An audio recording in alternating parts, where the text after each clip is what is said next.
What's up, guys? We are back with a full slate of MLB action here on Tuesday, August 19th. We're going to give out plays on every MLB game on the slate. I'll give you my favorite underdog pick of the day and my massive lock, my pick that regardless of price, I think has the highest chance of cashing today. Slam that like button and subscribe to the channel if you want to keep seeing these videos every single day, and let us know what you're thinking in the comments. I personally answer every comment every single day. Check the pinned comment throughout the day to see our favorite picks, and it pays to check back a couple of times per day to see if there are any changes with injury news coming out and starters being confirmed.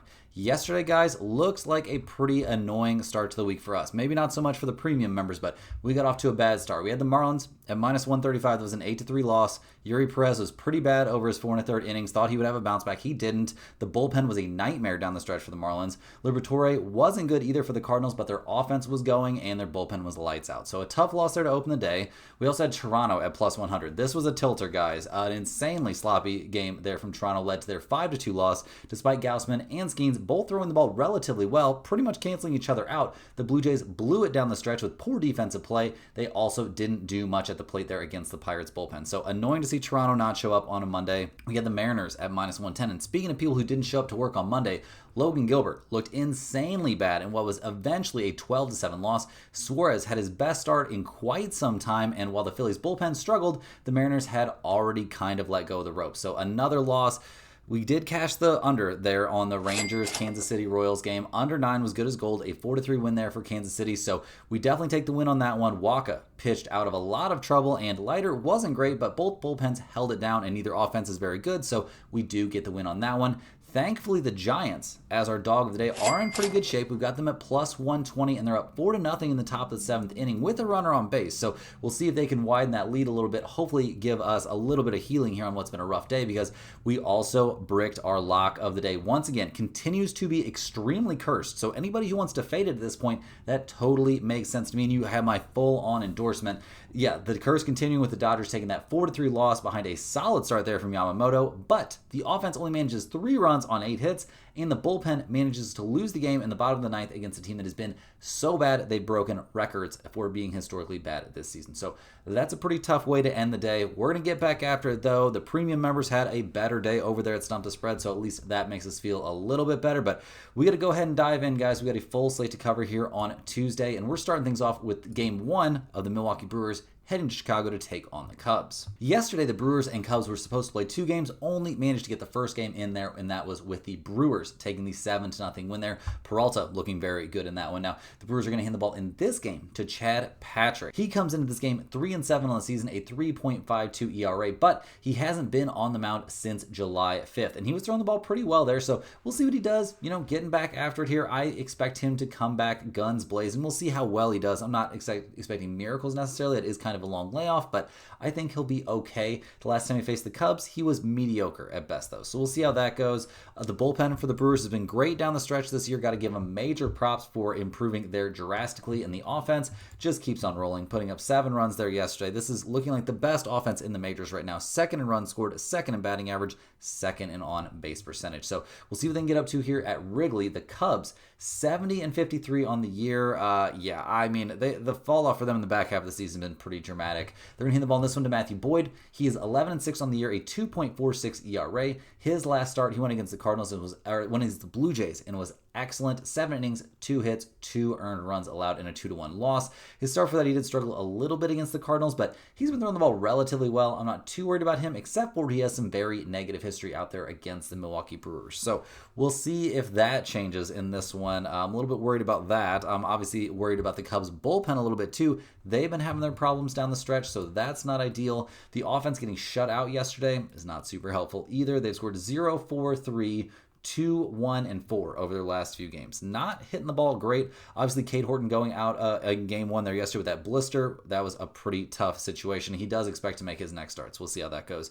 The Cubs, a good offensive team over the course of the season, but not so great recently. So looking at the numbers for this one, the Brewers are plus 115. The Cubs are minus 135. A total of 7.5 in this one. This is game 1. Keep that in mind. Milwaukee's 37-25 on the road. That's an MLB best road mark. They're 30-30 to the over-under on the road. The Cubs are 38-22 at home, 29-26 to the under at home. Fading the Brewers right now just seems crazy in general. I'm not going to do it in this spot. I'll take the Brewers here at plus 115 as a small lean. This is a weird situation. They're playing a day game on a day they weren't necessarily expecting to play a day game, thought they were going to play a doubleheader yesterday. Now they're playing a doubleheader today. So we'll see how things go. The Brewers, though, getting plus money against a pitcher they shelled the last time they faced him, definitely goes on the list as a potential dog of the day. Next up, guys, we're looking at the Houston Astros going on the road to take on the Detroit Tigers. The Astros come in this game fresh off losing 10-0. 10-0 in game one of this series. They currently find themselves still a game and a half up on Seattle, who can't seem to win a game right now. They're going to hand the ball in this one to Hunter Brown. He's 10-5 on the year, a 2.45 ERA. Definitely one of the best young hitters in the majors. The last time he was on the mound was against the Red Sox. 6 2/3 innings, 6 hits, 1 run allowed, struck out 4 and walked 3, and a 4-1 win. So very good stuff there. We'll see what he can do here against the Tigers. Definitely not the easiest out on the schedule, and he hasn't faced them this year. So we'll see how things go in that one. The bullpen for the Astros has had its problems recently. It's been good over the course of the year, but not so hot over the last couple. The offense, though, that was pretty bleak there, getting shut out yesterday. They've gotten shut out in back-to-back games, losing 10-0 and 12-0 over their last two. That's pretty rough to get outscored 22-0 over a 2-game span. So we'll see if the offense can figure things out. They're 21st in runs scored, but 3rd in batting average.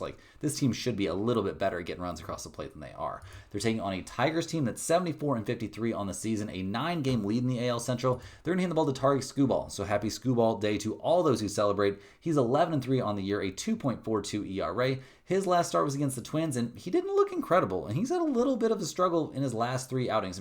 7 innings, 6 hits, 3 earned runs would be great for anyone, but for Skubal, with how dominant he's been this year, that doesn't look incredible. In terms of history against the Astros this season, he has not faced the Astros, so we'll see what he can do. I'm a little bit worried about Skubal at this point. Not super worried, don't get me wrong, but a little bit concerned. Now, the Tigers' bullpen has left us plenty of room for concern recently, but they've been getting better down the stretch, down to a 4.02 bullpen ERA. The offense, obviously coming off a 10-run game, that looks great. 10-1, 8-7, 4-1 over their last few. Not killing it at the plate. They're still 8th in the majors in runs scored, 15th in batting average, 8th in slugging percentage, though. I'm not super worried about the Tigers at the plate, but I am a little bit concerned, and they're going up against a very tough pitcher in this one. So looking at the numbers, the Astros are plus 145, the Tigers are minus 170. We've got a total of 7 in this game. Houston, 31-28 on the road, 27-27-5 to the over-under on the road. Detroit is 39-24 this season at home, 30-28-5 to the over at home. I actually don't think over 7 is that crazy of an idea on this game, but I definitely don't love it. Much better than that, I will take the Tigers here at minus 170. Those Astros bats are ice cold right now, and even with Hunter Brown on the mound, he's going up against Skubal. In Skubal, we trust. It paid off for us the last time he was on the mound, even though he didn't have his best stuff, so maybe he gets back in shape in this one. Next on the docket, we're looking at the St. Louis Cardinals going on the road to take on the Miami Marlins. The Cardinals got the 8-3 win there yesterday, but still 2 games under 500. They've got an awful lot of work to do down the stretch. They're going to hand the ball in this one to Michael McGreevy. He is not having the worst season, 4-2 overall, a 4.41 ERA. His last start, he was okay against the Rockies, but 6 innings, 7 hits, 3 earned runs against one of the worst teams in baseball. Not exactly amazing. He did have a great start against the Cubs recently, so give him credit for that. He doesn't have any history this season against the Marlins. Hasn't been up with a big league club all that much this year. Only making, what is it up to now? 10 starts or something like that. So we'll see what he can do. I'm expecting him to be okay. Maybe not great in this start. Now, the Cardinals' bullpen's been excellent this year down the stretch. A 3.63 bullpen ERA. Not going to complain about that. The offense is coming off a good day, putting up 8 runs. They have not been hitting the ball like they were in the early goings, though. They're still 16th in runs scored and 14th in batting average, but after being a top 5 offense in the majors for the first, 80 or so games of the year, the fall off has been kind of dramatic. Now, they'll be going up against the Marlins in this game. Miami, they're now, 7 games below 500, so their season looking like it's headed the direction we would have expected, but they've been better than I would have projected them to be. Now, they'll hand the ball in this one to Edward Cabrera. He's 6-6 on the year, a 3.34 ERA, but his last start, not so hot. 5 1/3 innings, 7 hits, 5 earned runs. That being said, he was coming off an 8-inning appearance there against the Atlanta Braves, not a guy that typically goes that deep into games. Now, the last time he faced the Cardinals was back on July 28th, 6 innings, 4 hits, 2 runs, only one of which was earned there. That wasn't a 7-1 loss, but Cabrera threw the ball pretty well, so give him credit there. We are very worried about that Marlins bullpen. It's been bad, a 4.16 bullpen ERA. No longer looks like it's headed in the right direction like it was there for a couple weeks. The offense isn't doing anything special either. 3, 5, 5, 1, 4, 13, 3, and 1 over their last several games. Is nothing too special. This hasn't been the worst team in the majors at the plate. I mean, they're 8th in batting average, but 18th in runs scored and 18th in on-base percentage. I would say they're probably slightly below MLB average. So looking at the numbers for this game, the Cardinals are plus 120. The Marlins are minus 140. We've got a total of 8 out there. St. Louis is 26 and 34 on the road, 29, 28, and 3 to the over on the road. The Marlins are 28 and 31 at home, 33 and 26 to the under at home. I'm leaning here a bit towards the Marlins at minus 140. See if they can get back after it and get the job done here at home. With Cabrera on the mound, I do expect him to look a lot better out there than he did his last time, but with that terrible Marlins bullpen, there's no way this makes the pinned comment. Hey guys, hopping here with a quick shout out to the sponsor of today and every day's video, and that is StumpTheSpread.com. Click the link in the description to go over there and see the top confidence picks from our entire team of experienced cappers. Right now, our premium members are getting daily MLB and UFC picks with NFL preseason in there as well, and NFL regular season and college football coming up right around the corner. Major League Baseball has been our most profitable sport the last several years in a row and has had a great 2025 season so far. At StumpTheSpread.com, you'll be able to see exclusive picks that are only posted there, our free-to-use bet size calculator, and our premium top confidence picks, which might not and usually will not always match what you see here in the videos, as I am not the premium MLB handicapper for Stump the Spread. We've got a monster over there who has over a decade experience capping MLB for us, and he has put up great numbers over the course of his career and definitely over the course of the last couple months. It's been pretty nuts. Now, yesterday, or today, depending on when you're watching this video, on the 18th, he had a terrible day, guys. He went 3-2. 3 wins, 2 losses. All plays were 1 unit. Cashed the no-run first inning there in that Toronto-Pittsburgh game. Break to the Cubs as a 1-unit play in game 1. Had the Pirates as a 1-unit play. They came through. Had the Marlins as a 1-unit play. That was a loss, but cashed the under there on that Rangers-Kansas City Royals game. So with all plays being 1 unit and going 3-2, I believe that showed a slight profit on the day. But guys, that bumps him all the way down to a total of 13 wins, 2 losses over the last 3 days, spanning the 16th, 17th, and 18th. He's been on a crazy heater, as you can see, and he had some solid days before that. Also had an undefeated day, a 3-0 day back on the 14th. Like, this guy has been putting in crazy work this month. And in July, you can see the numbers on the screen, making over 50 units there in July. So a crazy month in July. Hopefully, this can turn into a crazy month here in August too. So definitely get over there, check out the premium picks. Like I said, just showed you, they've been pretty much on fire. Look in the comments, guys. You'll see plenty of people recommending the premium picks, I believe, or at least you will if you look in the last couple videos when the dude's going undefeated over a couple days span. But definitely get over there, check out the premium stuff, check out the free picks that are posted exclusively at StumpTheSpread.com. You definitely want to see those. Also, StumpTheSpread.com is where you get on our free email list. Click that link in the description. You go over there, set up a free account. All they need is your name and your email address to set up that free account. That's it. You'll get 1 email straight to your inbox every single day. It'll have at least 1, oftentimes 2 free picks in it. Information on niche sports betting like golf, NASCAR are often covered. WNBA picks are often in there too. And WNBA picks, they're free this year, going in the emails and stuff like that and in the free section. But next year, there's a great chance that those WNBA picks end up being part of the premium content because they really did so well this year in the the ones we've been emailing out for free. So definitely get over there, get on that email list, check that out. Also, if you're a huge fan of what you're seeing from us here every single day, you can sign up for a YouTube channel membership by clicking that little join button right below the video. YouTube channel members get early access to all of our videos, get their name up on screen in every video, but more importantly, get access to our members only giveaways. We're going to be giving away a Stump the Spread hoodie every single week. We just did a giveaway on the video for the 18th. So in 7 days, so that would make it the 25th, we'll be doing another giveaway of a hoodie.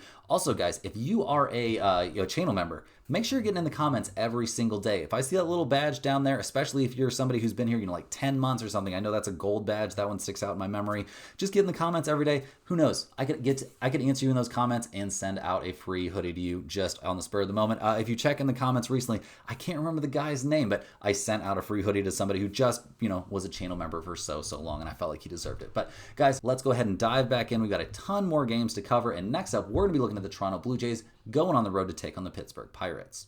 The Blue Jays come into this game probably a little upset and feeling like they let one get away there yesterday, losing 5-2. Skeens was good out there, but so was Gausman. And yeah, Toronto, just too many errors. They let that one get away. They're going to try and bounce back here, hitting the ball to Max Scherzer. He is, 3-2 on the year, a 3.83 ERA, but his last start didn't look like an old man. 7 innings, 5 hits, 1 earned run allowed there against the Cubs in a 2-1 win. He was very good in that outing. He's been great over his last 3 starts. Good stuff against the Cubs, the Dodgers, and the Kansas City Royals. And honestly, over his last 5 outings, he's been good, really given this Toronto team a big boost here later in the season. Now, I do expect him to go out and have a very good time against the Pirates. I would be kind of surprised to see Scherzer all of a sudden take his foot off the gas. The bullpen for Toronto has its problems for sure. A 4.07 bullpen ERA is not elite, but it's okay. The offense is what's really brought this team to the forefront of the MLB. That being said, the last 2 days they haven't hit the ball great. Now, not hitting the ball great against Skeens, okay, sure, I can forgive that, but struggling against the Pirates bullpen, that doesn't make a ton of sense. So we'll see if they can bounce back in this one. The Pirates come into this game fresh off that 5-2 win, but they're 20 games below 500. Their season is over. They're going to hand the ball here to Mitch Keller. He's 5-11 on the year, a 4.13 ERA. His last start was against the Brewers and got absolutely shelled. That was a 12-5 loss. Before that, he'd been throwing the ball okay and been getting tons of runs for it. Not something you can say for many Pirate starters. We'll see what he can do here against Toronto, though. I am not expecting miracles from this guy out on the mound against the Toronto Blue Jays. Now, the bullpen for the Pirates just showed it's capable of solid stuff against the Blue Jays, but a 4.22 bullpen ERA over the course of the year doesn't get me too jazzed up. The offense is terrible, guys. Probably the worst offense in the majors. They're last in runs scored. They're last in slugging percentage and 28th in batting average. They're coming off a game where they scored 5 runs. Cool, but this is not a very good team at the plate. So looking at the numbers for this game, I'm shocked. The Blue Jays are minus 145. The Pirates are plus 125. We got a total of 8 in this game. Toronto's a 500 road team. They are 32-27-3 to the over on the road. The Pirates are 5 games above 500 at home. They're 33-29-1 to the under at home. I don't care about the total in this game, guys, but I love the Toronto Blue Jays here at minus 145. This, even at a pretty reasonable price, could end up being our lock of the day. I think Scherzer's going to go out there and be absolutely dominant, and I can't say the same for Mitch Keller. Next on the docket, we're looking at the New York Mets going on the road to take on the Washington Nationals. The Mets at 66-58 on the season. They have won 2 out of their last 3. They did a good job in that series against the Mariners. Now they got to face the Nationals, and yeah, things aren't getting easier. Alvarez having an MRI after jamming his thumb there. That's a tough look. They're going to hand the ball in this one to David Peterson. He comes into this game 7-5 on the season, a 3.30 ERA. His last couple outings, though, struggled against Atlanta mightily and struggled a bit against Cleveland. So we'll see if he can get back after it here going up against the Washington Nationals, a team he did pitch a complete game shutout against back in mid-June. So we'll see. That is obviously very positive history. Obviously, the Mets bullpen, a 3.86 bullpen ERA. Not nearly as good recently as they were in the early portion of the season, but still not a bad bullpen. And the offense, maybe they're figuring things out. I mean, in that series against the Mariners, they scored 9, 3, and 7 runs respectively. So maybe we'll see. I mean, they're currently 14th in runs scored, 19th in batting average, and 9th in slugging percentage. So this team is not terrible at the plate, don't get me wrong. So we'll see what they do against the Nationals. They come into this game 50-74 on the year, so 24 games below 500. They just lost they just split a 4-game series with the Phillies, so that's honestly pretty respectable. They'll hand the ball in this one to Jake Irvin. He's 8-7 on the year, a 5.14 ERA. His last start, he got shelled by the Royals, although the Nationals eventually won that game 8-7. So make of that what you will, but his last 3 starts, or in 4 out of his last 5 starts, have not been great. The Nationals are somehow 3-2 over his last 5, so we'll see what he can do here against the Mets. Does he have any history? Oh, he faced the Mets back, very early in the season. That was in that 5-0 loss. 5 innings, 5 hits, 4 earned runs. Not his best stuff. Also, the Nationals bullpen is terrible. Worst bullpen in the majors. And the offense, 9, 2, 2, 3, 8, and 5 over their last several games. I mean, they're 20th in runs scored, 18th in batting average. This isn't the worst team in the majors at the plate, but they're definitely not that scary. So looking at the numbers here, the Mets are huge favorites. They're minus 205. The Nationals are plus 170. We got a total of 9 in this game. The Mets are 25-34 on the road, 31-25-3 to the under on the road. The Nationals are 24-38 at home, 32-28-2 to the under at home. With David Peterson having such great history against the Nationals here, I will definitely be backing the Mets. Minus 205, though, I just don't trust the Mets offense enough for that. Speaking of offense, I actually think under 9 is a very reasonable play in this game. I think we see Jake Irvin have something of a decent start in this one, but I don't think either one of those plays are likely to make the pinned comment. Next up, we're looking at the Seattle Mariners. They're going on the road to take on the Philadelphia Phillies. The Mariners really let us down there yesterday. A terrible pitching day for them to lose 12-7 in a game. If they would have even got a decent start, they could have potentially won. They'll hand the ball in this one to Bryce Miller. He comes into this game 2-5 on the year, a 5.73 ERA. His elbow issue, coming back from that, we'll see what he can do. The last time he pitched was back on June 6th. and he wasn't great. And he wasn't great there for a bit. Now, if that elbow issue really is cleared up, maybe he can bounce back aggressively here. We'll have to wait and see. The Mariners' bullpen's obviously been good this year. Pretty solid unit out there. Not terrible. The offense, 7-3-1, 11-3-3 over their last several games. They're just not hitting the ball quite as well as they had been recently. They're, a decent offensive team. They're 11th in runs scored, 20th in batting average, though. 11th in striking percentage. Obviously, Cal Raleigh is a monster. Guys putting up crazy, crazy numbers. You love to see a catcher thriving at the plate, but really, they're not hitting the ball that well. So we'll see what they do against the Phillies. They come into this game 72-53 on the year, now a 5.5 game lead over the Mets there in the NL East. They'll give the ball to Christopher Sanchez in this game. He's 11-4 on the year, a 2.45 ERA. His last start wasn't his best stuff there at Cincinnati. Did struggle a little bit in an 8-0 loss, but he only gave up 3 earned runs.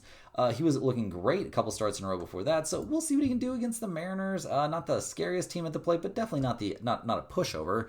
The Phillies bullpen, I know I'm getting some pushback. I know I'm looking at their season-long number, and they're bad over the course of the season. I know they've been good for a couple weeks here in a row. We'll see if that has any legs to it, because their bullpen gave up 5 runs there yesterday. Maybe their guys weren't taking it super seriously because they had a huge lead, but they almost let that huge lead disappear. So we'll see if the bullpen can look better down the stretch. Obviously, the offense for the Phillies can be great, putting up 12 and 11 runs respectively over their last 2 games. But the game before that, they scored 0 against the Nationals. Over the course of the year, they're 9th in runs scored. They're 6th in batting average. They're decent. Obviously, the news about Wheeler isn't great news for the pitching staff. We'll see how that goes down the stretch. Now, looking at the numbers for this game, the Mariners are plus 145. The Phillies are minus 170. We've got a total of 8 in this game. The Mariners are a 500 team on the road, 33-29-1 to the over on the road. The Phillies are 37-21 at home, 29-26-3 to the over at home. Guys, I will take the Phillies at minus 170 in this game, or minus 1.5. I think that's very, very reasonable. I think if the Phillies do win this game, they're probably going to win it convincingly by blowing up Bryce Miller. I don't know they're going to blow up the Mariners bullpen, but I do think Bryce Miller probably has a bad time in this one. So giving the Phillies at minus 170 or minus 1.5, this could make the pinned comment. Next up, we're looking at the Baltimore Orioles, headed to Boston to take on the Red Sox. The Orioles at 58-67 on the year don't have a ton to play for this season, but they're playing well down the stretch. They got a 6-3 win at the Red Sox there yesterday. They won 2 out of 3 against the Astros the series before that. They're actually playing some of their best ball of the year, and they're going to hand the ball to someone who's throwing the ball the best he has all year, Tomoyuki Sagano. He's 10-5 on the year, a 4.13 ERA, but his last 5 starts have all been very reasonable. 3 out of those last 5, he's given up 1 earned run. And the Orioles have won 4 out of his last 5 outings. So we'll see what he does in this one going up against the Red Sox. Obviously not the easiest team to face, and he hasn't faced them this year. So we'll see how that goes. The Baltimore bullpen is nothing to write home about. A 4.72 bullpen ERA has been problematic. But the offense is figuring things out. 6-12-4, 7-5-4 over their last few games is solid hitting for a team that's 17th in runs scored, but 22nd in batting average and 25th in on-base percentage. So we'll see if they can keep it rolling here against the Red Sox, who come into this game losers of 3 out of their last 5. They'll hand the ball in this one to Walker Buehler. He comes into this game 7-7 on the year, a 5.43 ERA. His last start, 6 innings, 4 hits, 4 earned runs allowed there against the Houston Astros. So I don't love that last outing. He did have a great start against the Padres, but yeah, this guy, I'm just not convinced that he's that good. He's had some decent starts this year, like I said, but it hasn't been dominant.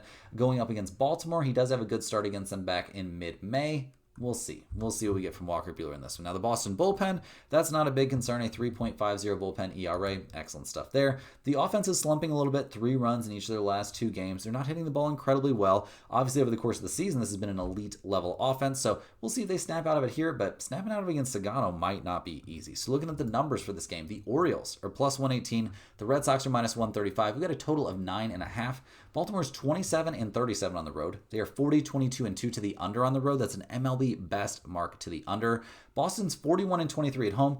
34-28-2 to the under at home. So yeah, unders at Fenway, not terrible. I honestly think under 9.5 is very live to make the pin comment from this game. I think Sagano's going to go out there and be good. Walker Buehler's been okay down the stretch, but that Boston bullpen is excellent, and neither team's hitting the cover off the ball right now, so I definitely think under is live. In terms of the side, I actually like the Orioles as a small lean here at plus 118, and I like them enough that they're going to go on the list as a potential dog of the day. Do I like them better than the Brewers? Probably not. They're in game 1, but I do think the under from this game is very reasonable.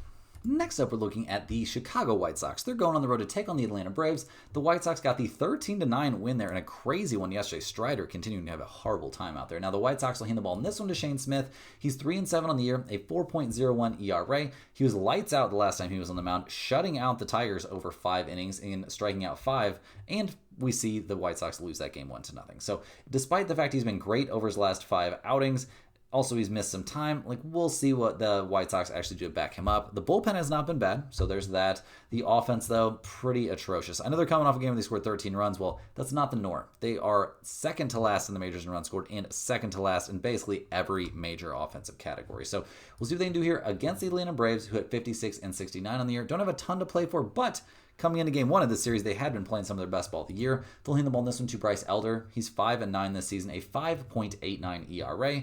His last start, 7 innings, 5 hits, 3 runs. 2 of them were earned there against the Mets, but that wasn't a 4-3 win. So decent stuff there. He's been kind of alternating good and bad starts, so we'll see which version of him we get here against these White Sox. I mean, you would think you would have some positive history against the White Sox if you would face them, but he hasn't faced them yet this year. So we'll see what he can do. The Braves bullpen hasn't been a disaster this year. Got to give them some credit for their bullpen being decent, but the offense, I know they scored 9 runs in their last game, and they've been hitting the ball a little bit better recently, but this is not a good offensive team. They're 18th in runs scored, but 21st in batting average, 20th in slugging percentage. They've scored 9, 5, 10, 2, 4, 11, 5, 7, and 8 over their last few games. That is insanely hot hitting for this team. Are they going to cool off here up against Shane Smith and the White Sox bullpen? I think that's definitely possible. Now, looking at the numbers here, the White Sox are plus 145. The Braves are minus 170. We've got a total of 9 out there. The White Sox are 18-44 on the road. 37-22 and 2 to the under on the road. Atlanta's a 500 home team. They are 33-23 and 4 to the under at home. I think this is an excellent spot to back under 9. I think this is way too high of a number. I think it should be more like 8, maybe 8.5, but 9 is too high. Give me the under in this one. I think it's got a high chance of cashing. Next up, we're going to take a look at the New York Yankees, headed to Tampa Bay to take on the Rays. The Yankees just swept the Cardinals, and at 67-57 on the year, they're still 5 games back there in the AL East. They and Boston are both 5 games back at Toronto. They're going to hand the ball in this one to Carlos Rodon. He comes into this game 12-7 on the season, a 3.25 ERA. His last start, he was lights out against the Twins. 7 innings, 1 hit, 1 run allowed in a 9-1 win. So doesn't get a whole lot better than that. He's thrown the ball really well in his last 2 starts, but against the Rangers and the Twins, I'm not going to freak out too much about that. We'll see what he can do against the Tampa Bay Rays here. He has faced the Rays back in April and was lights out, but that was so long ago. Not a whole lot you can take from that. Now, the bullpen situation for the Yankees is looking very poor. A 4.21 bullpen ERA is definitely going to be a problem for this team down the stretch. The offense, though, they swung the bats well there against the Cardinals. So maybe they've broken out of that little funk. They're still 3rd in the majors in runs scored and 1st in slugging percentage. And this is a dangerous, dangerous lineup. So we'll see what they do here against the Rays, who come into this game, fresh off of losing 1 game there against the Giants. But at 61-64 on the year, technically they're not out of it. They'll hand the ball to Shane Baz in this game. This young, right-hander is 8-9 on the year, a 4.93 ERA. His last few starts, you can tell the kid's fading a little bit down the stretch here this season. I mean, giving up 4, 4, 5, 2 and 8 earned runs over his last 5 outings. The Rays are only 1-4 over his last 5 starts. In terms of history this season against the Yankees, has he not faced the Yankees? Oh yeah, he faced the Yankees back in late April and did terrible. So we'll see what he does in this one. The Rays bullpen's been excellent this year. That's not the problem. The problem recently has been their offense has fallen off drastically. 1, 2, 7, 8, 0, and 7 over their last few games. This team was looking top 5, top 8 in the majors in offense, but that has fallen off a cliff over their last, 30 or so games. So we'll see if they can figure it out against Rodon. Now looking at the numbers for this game, the Yankees are minus 135. The Rays are plus 115. We've got a total of 8.5. The Yankees are 30-32 on the road, 31-28 and 3 to the over on the road. Tampa Bay is 32-30 at home, 35-24 and 3 to the under at home. Guys, I'm not backing Shane Baz right now. I'm definitely going to fade him. I will take the Yankees at minus 135 with Rodon on the mound. I think he's in for an excellent start. The Rays bats have not been the hottest here recently, so I think the Yankees get a comfortable win in this one. Rolling right along, we're looking at the Sacramento Athletics going on the road to take on the Minnesota Twins. The Athletics just won 2 out of 3 against the Angels, so good stuff there. Obviously, they're not a team that's headed to the playoffs, but they're going to hand the ball in this one to Jacob Lopez. He's 6-6 on the year, a 3.30 ERA. He's coming off a couple of excellent starts.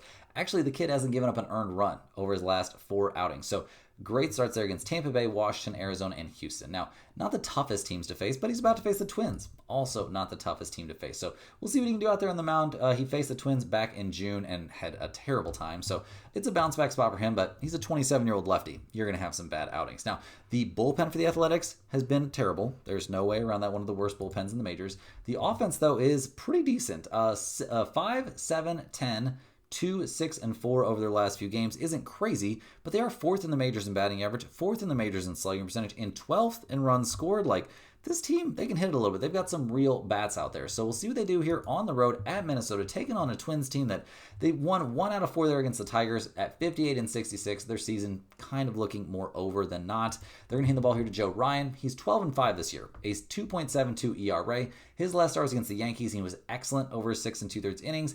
He's been kind of lights out. I'm not going to lie. He's been throwing the ball really, really well. Now we'll see what he can do here against the Athletics. That can be kind of a different situation. They are a pretty tough team at the plate. He faced them back in early June and had a rough time. Now the Twins did win that game 10-4, but he gave up 4 earned runs over 5 innings. So we'll see what he can do. Obviously the Twins bullpen's been terrible. A 4.28 bullpen ERA is a tough look.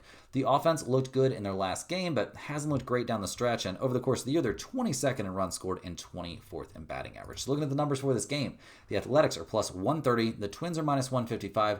Got a total of 8 in this one. The Athletics, 30-33 on the road, 30-27-6 to the over on the road. The Twins are 33-28 at home, 31-27-3 to the under at home. I'm definitely leaning towards the Athletics getting plus money with Jacob Lopez on the mound in this one. I know he's got bad history against the Twins, but Joe Ryan's got bad history against the Athletics, so we'll see. Maybe that cancels each other out. Neither bullpen's any good. I think the Athletics offense is significantly better than the Twins. Give me the Athletics as a potential dog of the day in this one. Rolling along here, guys, we've got the Texas Rangers headed to Kansas City to take on the Royals. The Rangers come into this game having a little bit of a rough time. They've lost 5 out of their last 6. They're going to hand the ball in this one to Merrill Kelly. He's 9-7 on the year, a 3.36 ERA, but has not put in the best work since coming over there from the Diamondbacks. I mean, his last start against his former team, 6 innings, 7 hits, 2 earned runs allowed. So it wasn't his fault they lost 6-2. They are only 1-2 over his 3 starts. So we'll see what he can do this time going up against the Royals. I would expect him to do a pretty good job against a team that's, a little bit offensively challenged. Now, the Rangers bullpen, it's been excellent this season, but recently there have been some bumps in the road. The offense hasn't really gotten that much better. I mean, 3-10-2, 5-4-2 over their last few games. They're still 24th in the majors in runs scored. They're 27th in batting average. Perez missing game 1 of this series. Obviously a bad deal there for the Royals. So we'll see if he comes back for this one. The Royals do come into this game playing pretty well. Winners of 6 of 7. They'll hand the ball in this game to Seth Lugo. He's 8-6 on the year, a 3.77 ERA. His last start was against the Nationals and it did not go well. His last 2 starts in a row have actually been atrocious. And he hasn't just really been that good in general recently. So we'll see if he's got a bounce back in him here going up against the Rangers. He faced them back in mid-June and was excellent, but he was throwing the ball really well then. That's not the case at the moment. Now, the Royals bullpen, pretty solid, been around the top 6, top 8 in the majors all year long. The offense, it's been a problem, but recently they've been finding their way. I mean, 4, 6, 6, 3, 7, 8, and 7 over their last few is not terrible at all for a team that's 27th in runs scored and 22nd in slugging percentage. So looking at the numbers for this one, the Rangers are minus 105, the Royals are minus 115. Got a total of 8.5 out there. The Rangers 25-37 on the road, 32-29-1 to the over on the road. The Royals 33-29 at home, 37-24-1 to the under at home. Guys, make sure you're checking on Perez's availability there for the Royals. Make sure he's going to play, but if he does play, I do like the Royals a little bit here. If Lugo can bounce back, really too many unknowns in this game. I don't love the Rangers on the road, and Merrill Kelly hasn't been throwing the ball amazing, so this game, more of a stay-away spot for me than anything. Next on the docket, we're looking at the LA Dodgers going on the road to take on the Colorado Rockies. The Dodgers sold us out there yesterday. The lock of the day continues to be extremely heavily cursed. The Dodgers take that 4-3 loss. They're going to hand the ball in this one to Emmett Sheehan. He is 3-2 this year, a 3.86 ERA. His last start, he got knocked around aggressively there by the Angels, giving up 5 earned runs in 5 innings of work. He's had some okay outings, but really has not been great here for the Dodgers. So we'll see what he can do going up against the Rockies. You would think he could have a good time, but hard to tell right now. Obviously, the Dodgers bullpen hasn't been that great. That's a problem for them headed towards the playoffs. And the offense, it hasn't really been great either. I mean, 3-5-6. 3, 5, and 6 over their last few is not ideal. They're first in the majors in runs scored and 5th in batting average, but they could only come with 3 runs in game 1 against the Rockies. Like, That's a tough look. So we'll see what they can do in this one. The Rockies, obviously with nothing to play for, have won 6 of the last 7. They'll hand the ball in this one to Austin Gomber, who's 0-6 this season, a 6.75 ERA. His last start, 5 innings, 9 hits, 5 earned runs, and a 6-5 win against the Cardinals. He's been pretty bad. You would think the Dodgers would be able to take advantage of that. That's what you would think. But the last time he faced the Dodgers was late June, and he was excellent over 5 innings in a game. We eventually saw the Rockies lose 3-1. So we'll see. The Dodgers are massive favorites in this game, minus 275. The Rockies are plus 218, a total of 12. The Dodgers are 28-29 on the road, 32-24-1 to the under on the road. The Rockies are 19-43 at home. That's an MLB worst mark at home. 31-29-2 to the under at home. I think the total is my main lean in this game. I think it's way too high. Give me under 12 here. Not that I love either starter, but I don't think either team's swinging the bats well enough to put up 13 combined runs to make the over the play. So yeah, definitely give me under here. If you're begging me for a side, I do think the Dodgers will probably figure it out and get the win, but I'm staying well away from the side on this one. Next up, guys, we're looking at the Cincinnati Reds headed to LA to take on the Angels. The Reds and Angels are actually playing right now with Cincinnati up 4-1 at the end of the 8th inning, so they're trying to hold on and get the win. They're going to hand the ball in game 2 of this series to Hunter Green. He's 5-3 this season, a 2.47 ERA. Spent about 2 months there on the injured list and came back and just dominated the Phillies. 6 innings, 3 hits, no runs allowed, struck out 6 and walked 0, and what was eventually an 8-0 win. So do I expect him to have a hard time against the Angels? I do not. I think he's going to go out there and be absolutely fine in this start. I think the Reds bullpen is headed in the right direction right now, a 3.96 bullpen ERA.